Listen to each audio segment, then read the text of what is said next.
Hi, and welcome to The Short Run. My name is Sara Kathryn, and I'm the marketing coordinator here at Walker360. Apple's new insights for screen time have had me thinking about my screen time a lot lately. If you aren't familiar with what I'm talking about, in Apple's recent update, you're now able to see how much time you spend on your phone. From the number of pickups to usage, it shows you what apps you're using and even how many notifications you get daily. For me, the most surprising aspect was how many times I actually pick up my phone every day. To save myself from embarrassment, I'm not going to tell you. If you haven't checked this function out, I urge you to. In this day and age, most of us look at a computer screen for a living, so it's a little tricky to cut down that screen time. Today, I'm talking about after-hour screen time. I'm outlining 3 ways too much screen time affects our bodies and 3 ways to protect ourselves from it. Number 1, your brain restructures.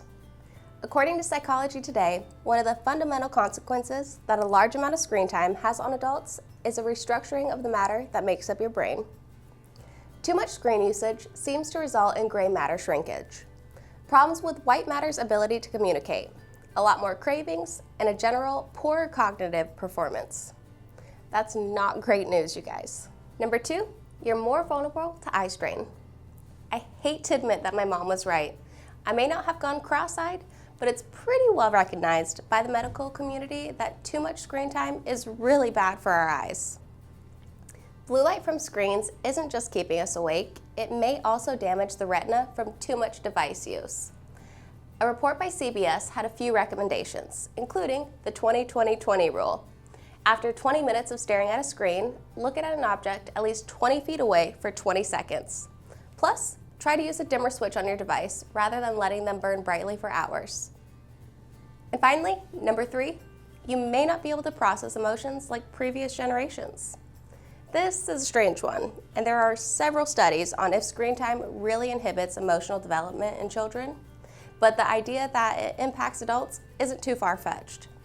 Even if you didn't grow up with an iPad or a screen in front of your face, the constant use of Facebook and other stimulated emotional connections may actually impact your ability to process emotion properly. So what are you supposed to do?